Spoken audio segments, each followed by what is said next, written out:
Yeah, what's going on, guys? Seth Spartan here. So guys, today we've got a fun but interesting and awesome video topic that we're going to be covering, if I do say so myself. So what is it? What are we getting into? Here we go.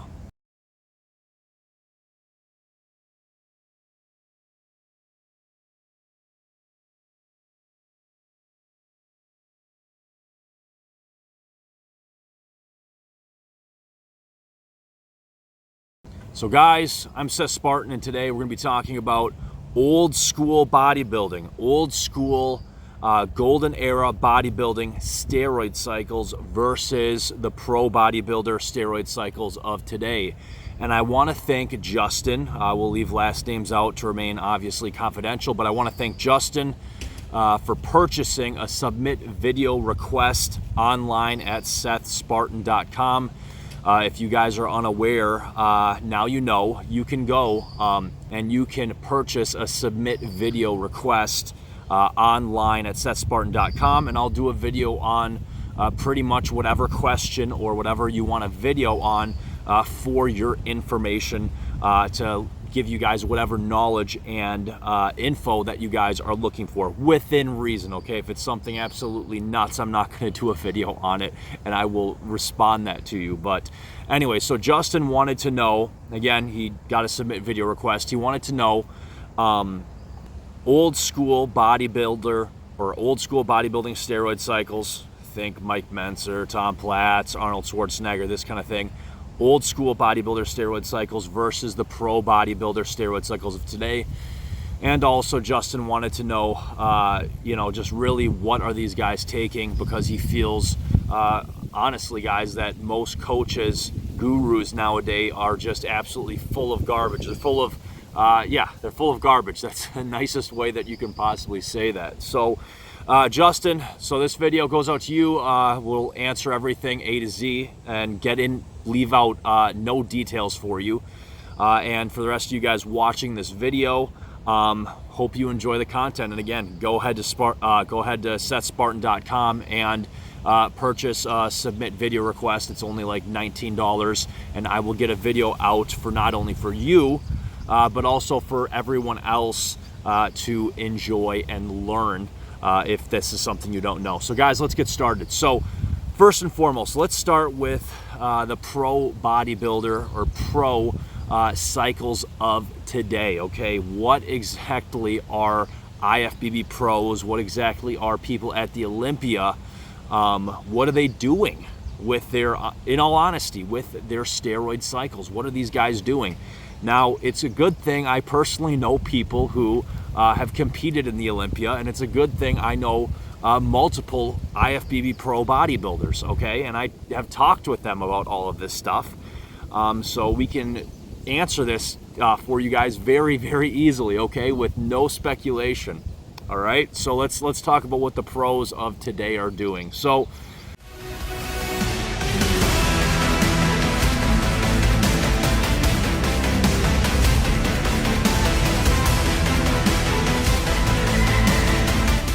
I'm going to give you guys the really short answer, and then I'm going to extrapolate on that and give you guys the longer answer for those that want a very detailed and informative explanation on the matter. So here we go, guys. This is what you need to know. The pro bodybuilder steroid cycles of today are going to look like this, okay? You're going to have cycles which are under, and actually, yes, under 1,000 milligrams a week total. We're talking injectable and also oral, okay? So in terms of, if we're talking about absolute no baloney, no garbage, there are pros, and I know pros personally, who take under 1,000 milligrams total per week during competition season and cycles, and that compete on stage under 1,000 milligrams. And I know people who have taken, IFBB pros. I know of IFBB pros who have taken far more than that. So the first thing I'm going to say is that, in the honest truth answer, again, I know multiple IFBB pros, and I personally know a pro that's competed at the Mr. Olympia. The honest answer, guys, is that you have under 1,000 milligrams a week total with injectable and orals, and also way over. Okay, so this is why I know, Justin, this might not be at a first glance, this might not be the answer you're looking for, but let me explain. Please hear me out, because this is the dead honest truth, you guys. Okay, dead honest truth. So this is why this is. There's this thing called nutrition, training, lifestyle, and most importantly, and I would argue the biggest factor, genetics. Genetics. There are guys, and I know people like this, including the guy I know who competed at the Olympia. There are guys, and I am not kidding, I know guys with Ronnie Coleman genetics. Okay, these guys, they carry tons of size, or they're super lean, or even a combination of that naturally.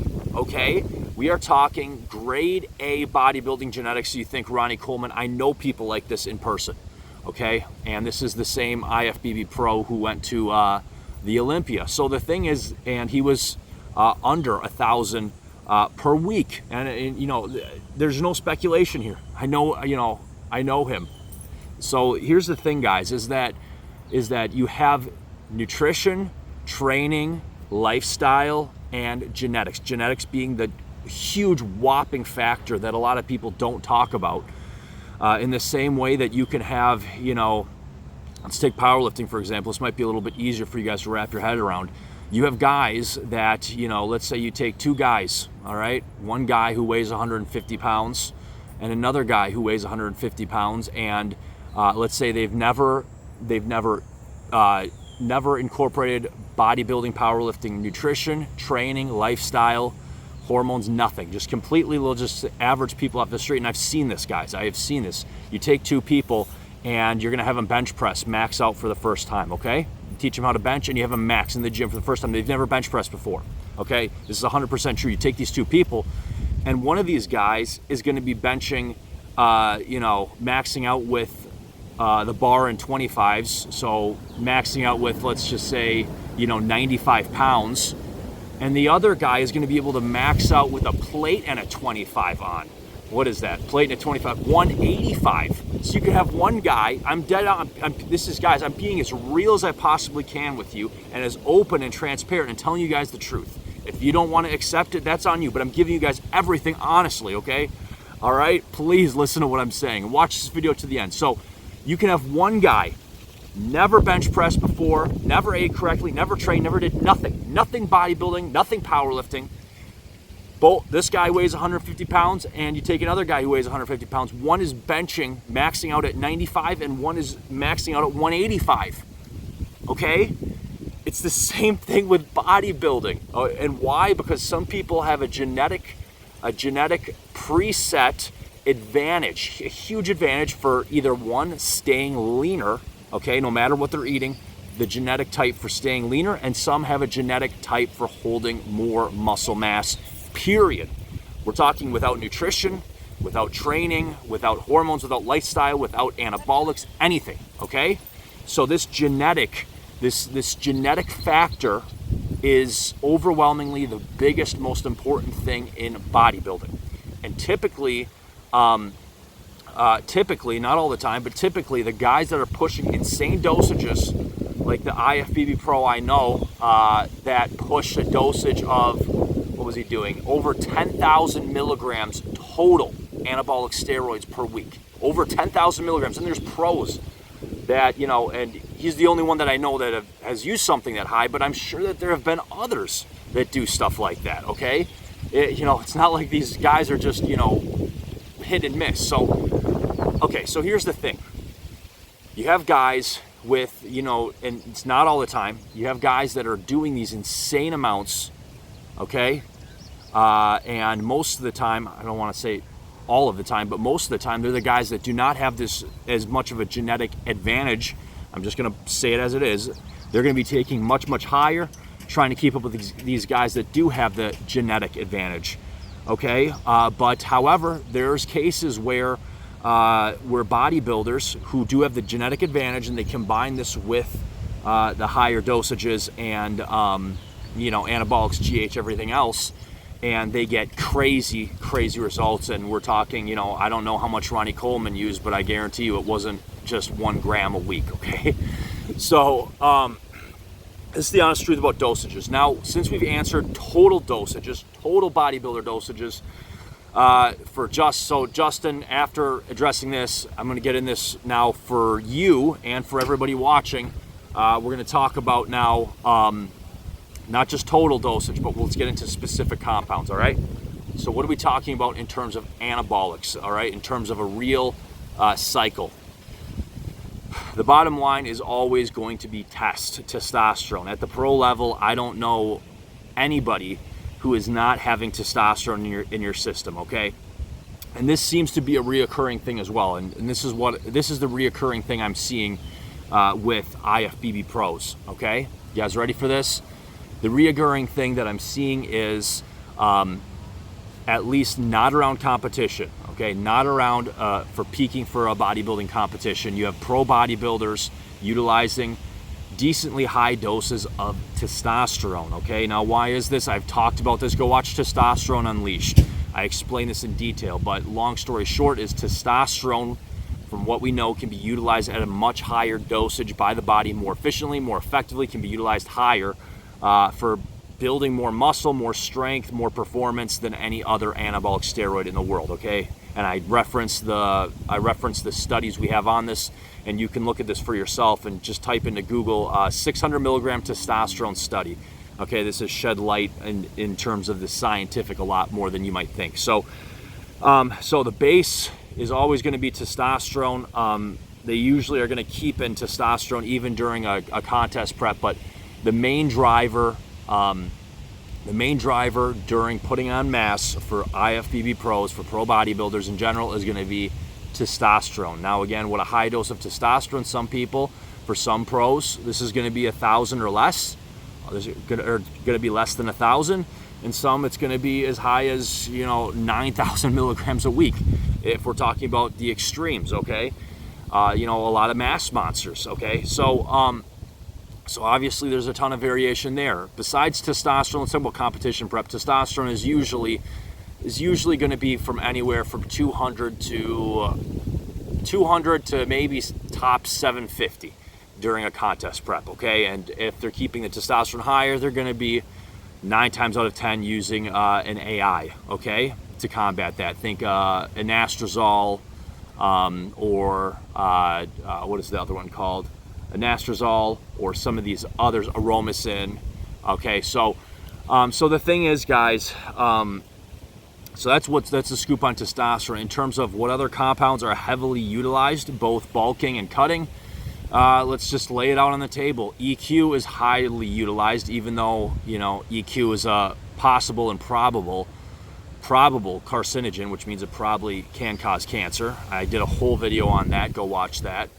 So at the pro level, testosterone, like we covered, EQ, which is used highly at the pro level, which it should not be, because I told you about the extreme dangers of that. DECA is not really used so much, hardly at all, from what I know and the people I know. And what else? Winstrol is huge. Anavar is huge. Anadrol, Dianabol is more of hit or miss. And these are really the main compounds. So in terms of orals, what are the pro bodybuilders of today using? In terms of orals, Anadrol, Winstrol, Anavar. Okay, those are the main ones that the pros are using. Let's see here, and also Dianabol again, if we're talking off season. So the dosage with orals is just as extreme. You have pros. Most pros, I'm just going to put this out here. Most pros tend to turn up the oral dosage more than the injectables. Okay, okay. So they won't go as low, but so typically, we'll just put it out here. 50 milligrams a day of either Winstrol, Anavar, or Dianabol is more commonly used among pros as the lower dose is typically a lower dose, which is, you know, quite a bit higher considering, like I said, some pros are using less than 1,000 milligrams per week. Having said that, so with orals, the range in IFBB pros during the bodybuilder cycles of today, the range for orals is going to be from 550 milligrams, typically from around, we'll just put it at 30. We'll start with 30. I don't want to cut some people out. So typically it's going to be as low as 30 milligrams a day up to 200 a day for orals, okay? In terms of oral steroids. And as far as injectables, we already covered that, and we covered what compounds. So guys, that's the pro bodybuilder steroid cycles of today. Let's now talk about old school. This is going to be a lot easier to talk about, just because there's a lot less stuff going on old school in the golden era. Now, I personally do not know anybody. I'm at a little bit more of a disadvantage because I personally do not know any old school pro bodybuilders such as Mike Manser, Arnold, or any of these guys back in the day. I know somebody. The closest I can get is I know somebody who worked out at Gold's Gym while Arnold was in the gym. Okay, so, and he's now a bodybuilding. He's now a coach, anywhere from strength, MMA, bodybuilding coach. Okay, so I know somebody who used to train when Arnold was training in the gym, but that's the best I got. Okay, so having said that, I'm going to talk about, to the best of my abilities, you know, what I know that old school bodybuilders used then. And this should be not too hard because we know what was available at the time then. So in terms of bulking and cutting, there was much less of a differentiation. Why? Because whatever they used, bulking and cutting, these terms were not so much spread apart like we do now. These guys usually, if they were bodybuilding, they trained for bodybuilding, and they usually stayed leaner year round. They would obviously peak for a show, but honestly, you know, from what I know, their cycles, their pro bodybuilder old school steroid cycles remained pretty much the same, okay, year round, okay. And again, they looked good year round. Usually they stayed in good shape. They just would dial in, you know, right before their show, you know, a couple months out. So here's the bottom line with that. What are the things that they used to have available in terms of anabolic cycles? All right, old school. Let's talk about the old school. We have things like testosterone cypionate. Testosterone cypionate was available in the 1950s by doctors. So testosterone cypionate, testosterone was out. They all had access to that. DECA shortly after that. You know, when I'm talking about decadurabolin, also known as nandrolone deconate. So testosterone, DECA, we had Winstrol, and we had Dianabol, all right, the famous Dianabol. Now, these four guys are really the base. Oh, before I forget, Primobolan, okay? Oh, almost forgot that one. So we got 5. Take your pick. There's 5, all right? Testosterone, DECA, Primo, Winstrol, and Dianabol. These 5 are what were primarily only available to golden era or old school bodybuilders, old school pro bodybuilders, to peak, okay, and look like the way they did. And one of the reasons why, this is speculation, but I believe it to be true, one of the reasons why I believe that the old school bodybuilders looked so good, you know, like they did, especially compared to the newer ones, and this is leaving out, you know, insulin abuse and GH abuse and IGF-1 abuse and all that garbage. But one of the reasons I believe they look so good, and also, you know, not eating trash, but one of the reasons I believe they looked so good is because less things makes it simpler. They're not combining so many things, and they're not causing so many side effects. So let's just talk about what a typical old school bodybuilder steroid cycle would look like. And so we've already laid out the compounds, what it's going to look like. All right, we're going to look like a testosterone base, you know, anything from 100 to 300 milligrams of testosterone cypionate a week, another 200 to 300 milligrams of DECA per week. Then we're talking about Winstrol, anywhere from typically 20 to 40 milligrams per day, what I know. And the same with Dianabol, 20 to 40, or well, 10 to 40, because the scientist who invented Dianabol, he recommended his recommended dosage was 5 to 15. Well, we know that the bodybuilders, a lot of them were getting yellow, they were getting jaundice because they were popping these things like Skittles. So there were some that stuck to the recommendation, you know, so anywhere from, if we're talking Dianabol, anything from 10 milligrams all the way up to, you know, these guys were probably, some of the more extreme ones were popping 50 milligrams. I mean, they're probably doing this for months and they're turning yellow and giving themselves liver failure, okay?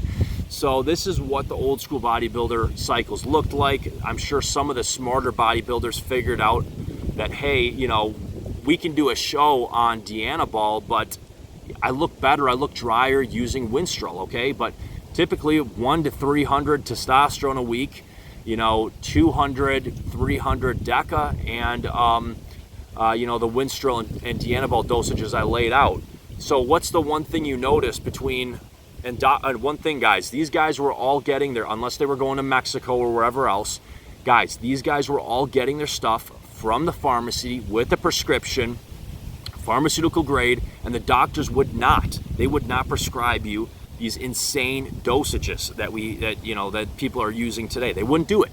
Okay, so that's the thing, is that, you know, abuse was a lot less likely. Obviously, you still had these guys that would get their hands on tons of Dianabol and pop them like Skittles and harm themselves, but abuse was a lot less likely, just because your doctor, you're doing bodybuilding, you want to get big, here's your test, here's your Primo, here's your DECA, you know, and Primo was used typically from anywhere from 100 to 500 a week, depending on what doctor you had and whatever else. Remember, anabolics were not illegal, all right? So this is typically what you're seeing. Besides that, let me just summarize. So let me summarize this for Justin. Okay, so this is the truth as far as I know, to the best of my abilities, while making this video. And again, like I said, I know multiple people who are professional bodybuilders. So let's finish this out. So here's the key, guys. During the old school versus old school pro bodybuilding versus new school pro bodybuilding of today. The big difference is that in the old school, typically guys, everybody was staying less than 1,000 milligrams. However, it was all pharmaceutical prescription grade, okay? Today, you have people, you know, staying the same lower dosages as in the old school, but the big difference is that now people are going 10 times more. People are taking, you know, up to 10,000 milligrams a week. Okay, so, you know, the abuse, the big difference between the two is twofold, really. The difference between dosages between old school and new school are far different. Well, yeah, they're far different. Also, there's much more variety in compounds, which can also lead to side effects. They're mixing so much different stuff, you don't know what is causing what. And then this was supposed to be the second thing, but I guess it's the third thing now. The third point I want to make is that this is the extremely important point that I want to make, is that back then, everything you were getting was from the pharmacy, prescription grade, the same as I get. You guys know I work for a testosterone HGH replacement clinic. Everything I get is from the clinic, from the doctor. It's 100%, okay? And that's how it was old school. A lot of this new school stuff, you know, you don't know what dosage it is. So, you know, these guys, unless they're doing bloods or who knows what, they're not getting, if they're running thousands of milligrams, they're not getting it from a doctor. No, of course they're not. So guys, this is the honest truth. I mean, if you live in Dubai, then it's a different story, because you can get all that stuff as much as you want. So in a lot of countries you can. You can go to Costa Rica and you can walk in to the pharmacy and walk out with a couple kits of HGH and insulin and whatever, testosterone and DECA, whatever you want. And there's a lot of countries like that. So Justin, I hope this answers your question, and to everybody else watching, I hope you enjoyed this. Again, go to SethSpartan.com and click submit video request. If you want me to do a video, only $19. Guys, Seth Spartan, stay safe, stay healthy, and we are out of here.